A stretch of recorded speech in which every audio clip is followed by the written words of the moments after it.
Flat Stanley, Chapter 3. Stanley the Kite. Mr. Lambchop had always liked to take the boys out with him on Sunday afternoons to a museum or roller skating in the park, but it was difficult when they were crossing streets or moving about in crowds. Stanley and Arthur would often be jostled from his side, and Mr. Lambchop worried about speeding taxis or that hurrying people might accidentally knock them down.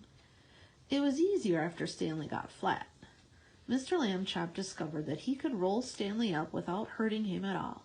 He would tie a piece of string around Stanley to keep him from unrolling and make a little loop in the string for himself.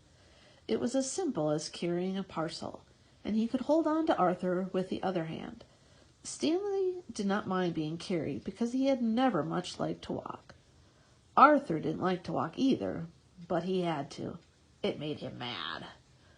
One Sunday afternoon in the street, they met Ralph Jones, an old college friend of Mr. Lambchop's. "Well, George, I see you have bought some wallpaper," Mr. Jones said. "Going to decorate your house, I suppose?" "Wallpaper," said Mr. Lambchop. "Oh, no, this is my son, Stanley."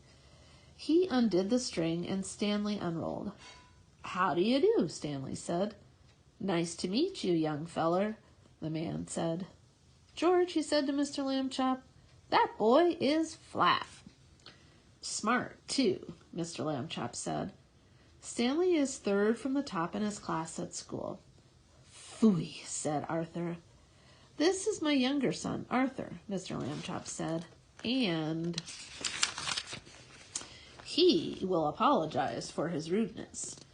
Arthur could only blush and apologize. Mr. Lambchop rolled Stanley up again, and they set out for home. It rained quite hard while they were on the way. Stanley, of course, hardly got wet at all, just around the edges, but Arthur got soaked. Late that night, Mr. and Mrs. Lambchop heard a noise out in the living room. They found Arthur lying on the floor near the bookcase. He had piled a great many volumes of the Encyclopedia Britannica on top of himself. Put some more on me," Arthur said.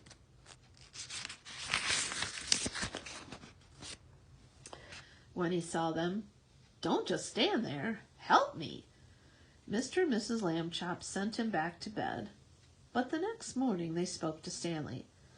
"Arthur can't help being jealous," they said. "Be nice to him. You're his big brother, after all." The next Sunday, Stanley and Arthur went to the park by themselves. The day was sunny, but windy too, and many older boys were flying beautiful, enormous kites with long tails made in all the colors of the rainbow.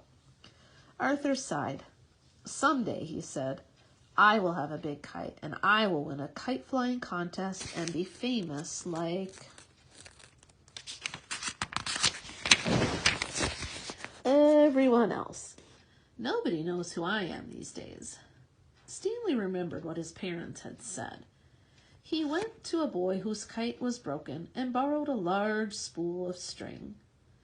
"You can fly me, Arthur," he said. "Come on." He attached the string to himself and gave Arthur the spool to hold. He ran lightly across the grass, sideways to get up speed, and then he turned to meet the breeze. Up, up, up, up went Stanley, being a kite. He knew just how to manage on the gusts of wind. He faced full into the wind if he wanted to rise, and let it take him from behind when he wanted speed. He had only to turn his thin edge to the wind, carefully, a little at a time, so